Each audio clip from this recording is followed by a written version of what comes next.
Assalamualaikum warahmatullahi wabarakatuh, teman-teman semua. Pada kesempatan kali ini, saya akan membahas tentang urgensinya. Ada orang yang menikah, tapi tidak bahagia. Ada juga orang yang membaca Al-Quran, tapi tidak mendapatkan ketenangan. Padahal, dua-duanya adalah sama-sama kebaikan, dua-duanya adalah ibadah. Kenapa hasilnya bisa berbeda? Karena di dalam Islam, yang dinilai itu bukan hanya apa yang terlihat, tapi untuk apa kita melakukannya.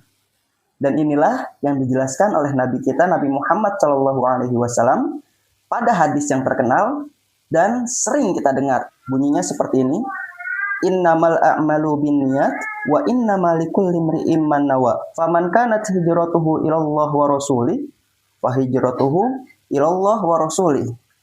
Wa man kanat hijratuhu ila dunya yusibuha awi mur'atin yantihuha fahijratuhu ila ma hajara ilaih. Hadis riwayat muttafaqun alaih. Hadis ini sering kita dengar di pengajian, di podcast, bahkan dari teman-teman kita sendiri, kita pun sering mendengarnya. Tapi, apakah kita benar-benar memahaminya? Jadi, niat itu bukan cuma pada saat di awal kita melakukan sesuatu, tapi lebih kepada kemana hati kita itu berjalan. Saat kita akan melakukan sesuatu, maka fokuslah terhadap niat awal kita melakukan itu. Nah, niat mungkin dia tersembunyi di hati kita. Mungkin dia tidak bisa diketahui oleh setiap manusia. Tapi niat itu bisa terbongkar. Dan niat bisa terbongkar melalui reaksi hati diri kita sendiri. Contoh, kita sering kecewa ketika kita sudah melakukan perbuatan yang baik, tapi setelah kita melakukan perbuatan yang baik kepada orang tersebut mengabaikan diri kita. Sering banget kita kecewa terhadap persoalan seperti itu. Lalu contoh lainnya adalah ketika kita sudah rajin ibadah, kita tambah dengan sholat-sholat sunnah, kita tambah dengan ibadah-ibadah sunnah, bahkan zikir sekalipun. Tapi ketika ibadah-ibadah tersebut tidak berefek baik terhadap kehidupan kita, baik itu dari masalah kita belum selesai, lalu rezeki kita belum juga kunjung datang, kita langsung kecewa dengan kondisi yang seperti itu. Dan contoh lainnya adalah mungkin setelah kita melakukan sebuah ibadah, setelah kita melakukan sebuah perbuatan, kita sangat senang banget dipuji, dilihat, bahkan kita sangat bahagia sekali mendengar puji-pujian atas perlakuan, atas ibadah yang kita lakukan. Maka bukan orang lain yang membongkar niat kita melakukan ibadah, tapi reaksi hati kita sendirilah yang membongkar niat ibadah yang kita lakukan. Pada dasarnya itu dunia menilai dari apa yang terlihat, apa yang kita lakukan dan dilihat oleh orang lain. Tetapi di akhirat yang dinilai adalah apa yang tidak terlihat dan dasar kita melakukan hal tersebut. Nah, contohnya begini teman-teman. Menikah itu bisa jadi ibadah, tapi bisa jadi hanya sebuah status pencapaian saja. Dan baca Quran bisa mendatangkan ketenangan, tapi bisa juga menjadi hanya status pencapaian khatam saja. Jadi teman-teman, dunia itu menilai apa yang kita lakukan dan apa yang terlihat pada diri kita. Tapi di akhirat, yang dinilai adalah yang tersembunyi, yaitu niat di hati kita. Jadi disinilah kita akan mendapatkan nilai. Setiap apa yang kita lakukan, kita hanya fokus kepada apa yang menurut Allah dan menurut Rasulnya itu baik. Sehingga setiap kita melakukan sesuatu, kita akan fokus untuk melakukan yang terbaik karena Allah dan Rasulnya menyukainya. Seperti itu. Nah, pasti orang yang niatnya lurus, orang yang selalu melakukan yang terbaik karena Allah dan Rasulnya, maka dia akan semaksimal mungkin selalu memperhatikan rambu-rambu yang Allah berikan. Selalu memperhatikan cara-cara yang sudah Rasul ajarkan.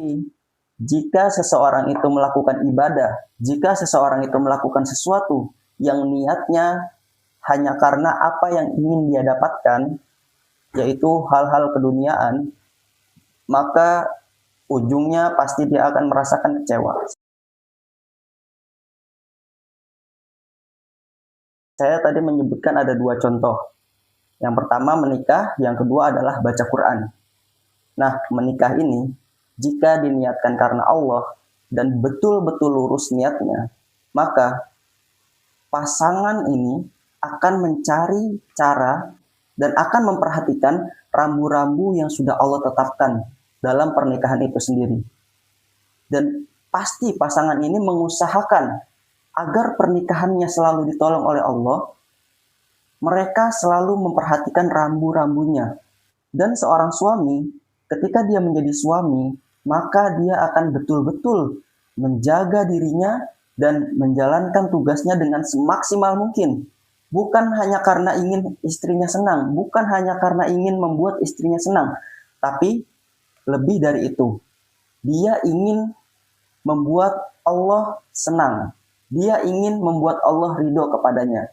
Dengan cara apa? Dengan cara membahagiakan istrinya. Dengan cara menjalankan rumah tangganya sesuai dengan rambu-rambu yang sudah Allah tetapkan dan sesuai dengan apa yang Rasulullah ajarkan kepada kita. Begitu pula seorang istri.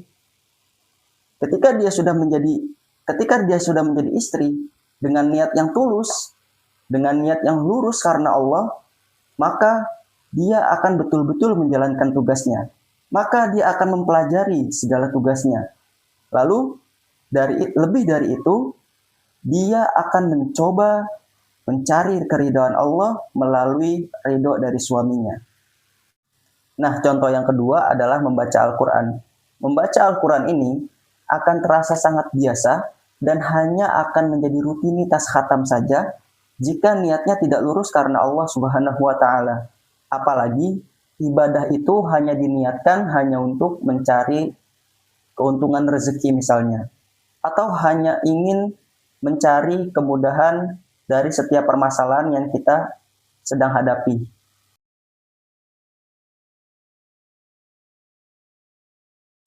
Teman-teman semua, bukannya kita tidak boleh berharap melakukan ibadah karena ingin masalah kita cepat selesai, karena ingin dimudahkan oleh Allah Subhanahu wa Ta'ala, dan karena ingin rezeki kita dilancarkan. Bukan kita tidak boleh, kita boleh, tapi kita tempatkan janji-janji Allah itu sebagai motivasi, bukan sebagai niat atau dasar kita melakukannya. Karena apa? Jika niat kita didasarkan kepada pondasi yang lemah, kepada hal-hal yang fana, maka apa yang kita lakukan tidak akan menjadi kontinu, tidak akan istiqomah. Karena setelah kita mendapatkan itu semua, ibadah yang kita lakukan tadinya semangat, maka tidak akan ada semangat lagi. Karena pondasi niatnya disandarkan kepada sesuatu yang fana. Tapi jika itu kita tempatkan ke dalam motivasi, lalu niatnya kita niatkan lurus karena Allah, karena ingin mencari keridhaan Allah, maka ibadah itu tidak hanya sekedar menjadi rutinitas belaka saja, tetapi kita akan selalu melaksanakan ibadah sesuai dengan rasa, sesuai dengan kecintaan dan kedekatan kepada Allah Subhanahu wa Ta'ala. Maka kita perhatikan dulu ayat Al-Quran sejenak, yaitu di surat Al-Bayyinah ayat kelima, yang bunyinya seperti ini. A'udzubillahi minasyaitonirrajim. Bismillahirrahmanirrahim.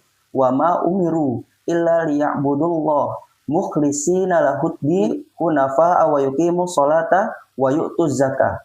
Wa dzalika dinul qayyimah. Yang artinya adalah padahal mereka tidaklah diperintah melainkan untuk menyembah Allah dengan memurnikan ketaatannya dalam menjalankan agama yang lurus. Agama yang lurus seperti apa? Lalu disebutkan berikutnya adalah menjalankan sholat dan menunaikan zakat. Maka itulah agama yang lurus.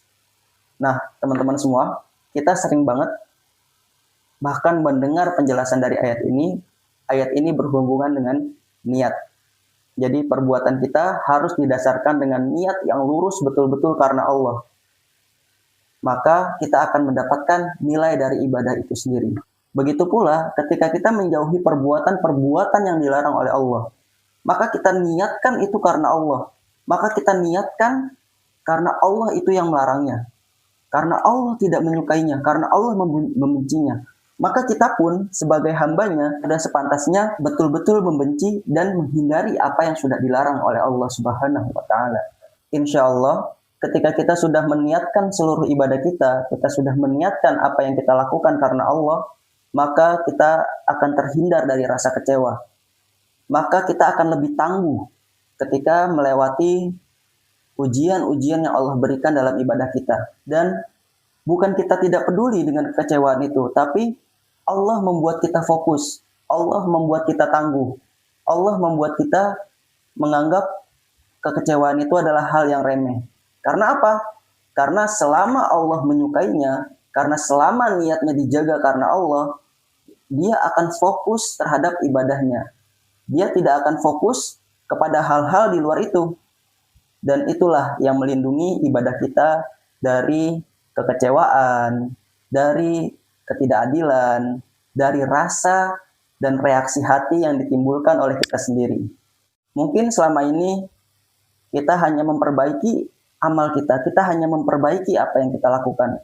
Tapi sebenarnya kita belum melihat kembali, belum berkaca kembali untuk siapa kita melakukannya, untuk apa kita melakukannya.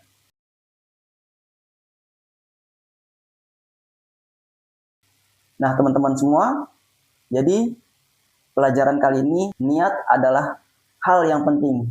Maka pondasikan niat kita, dasarkan niat kita kepada sesuatu yang abadi, kepada sesuatu yang maha kuat, yaitu Allah Subhanahu wa Ta'ala. Jadi sekali lagi yang perlu diubah adalah bukan amal kita, tapi untuk apa kita melakukannya. Atau bahkan kita sama sekali belum beribadah kepada Allah Subhanahu wa Ta'ala, atau kita masih menjadi orang yang malas dalam beribadah itu sendiri. Nah, teman-teman, itu saja pembelajaran pada hari ini. Mudah-mudahan bermanfaat bagi diri saya pribadi maupun untuk teman-teman semua. Barakallahu fikum.